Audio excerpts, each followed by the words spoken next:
Guys ஒரு comment பாருங்க. இயேசு தன்னை கடவுள் என்று சொன்னதால் சிலுவையில் அறையப்படவும் இல்லை.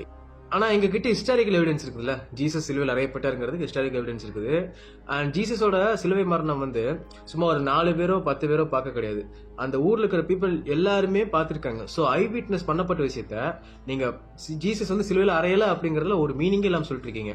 நீங்க சொல்ற விஷயம் எப்படி தெரியுமா இருக்குது? ஜான் ஆஃப் கெனடியை வந்து சுட்டு கொண்டாங்கல்ல, ஆக்சுவலி அவர் சுட்டு கொல்ல கிடையாது, ஜான் ஆஃப் கெனடியை கடத்திட்டு போயிட்டாங்க, அங்கிருந்து வேற யாரோ அப்படிங்கிற மாதிரி இருக்குது. ப்ரோ, ஹிஸ்டாரிக்கல் எவிடன்ஸும் கண்ணால பார்த்தவங்களை சொல்றது தான் நாங்க நம்ப முடியும். நீங்க சொல்ற மாதிரி விஷயங்களை நம்ப முடியாது. அதே மாதிரி இன்னொரு விஷயம் சொல்லியிருக்கீங்க. என்ன சொல்லியிருக்கீங்க?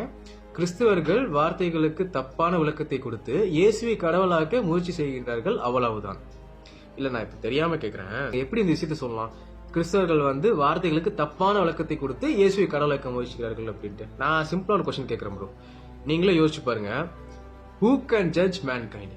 மனித குலத்தை ஜட்ஜ் பண்ணும் அப்படின்னா யாரு பண்ண முடியும்? நான் தெக்க தெளிவான கேள்வி தான் கேட்கிறேன், எதுவும் மாத்த கிடையாது. கண்டிப்பா ஒன்லி காட் கேன் ஜட்ஜ் அப்படிங்கிற பதில் தான் வரும். கரெக்டா இல்லையா? உண்மைதானே? பட் அதே இதுல பாருங்க, ஜீசஸ் வில் ஜட்ஜ் மேன்கைண்ட் அப்படிங்கிற விஷயம் தெளிவா இருக்கும். அப்ப ஜீசஸ் இன்டைரக்டா கடவுள்னு சொல்ல வராங்களா? ஏன்னா ஜட்ஜ் பண்ற விஷயம் அப்படிங்கிறது கடவுளுக்கு மட்டுமே இருக்கு அப்படிங்கிற போது அந்த விஷயத்த ஜீசஸ் பண்ணுவார் அப்படின்னா ஜீசஸ் கடவுள்னு சொல்ல வராங்களா? அண்ட் இப்ப கூட நான் சொல்றது சில பேருக்கு வந்து இல்ல இவன் பொய் சொல்றான் அப்படிங்கிற மாதிரி தோணும். ஒண்ணுமே இல்ல, கூகுள போயிட்டு will Jesus judge mankind yes or no அப்படிங்கறது கேளுங்க.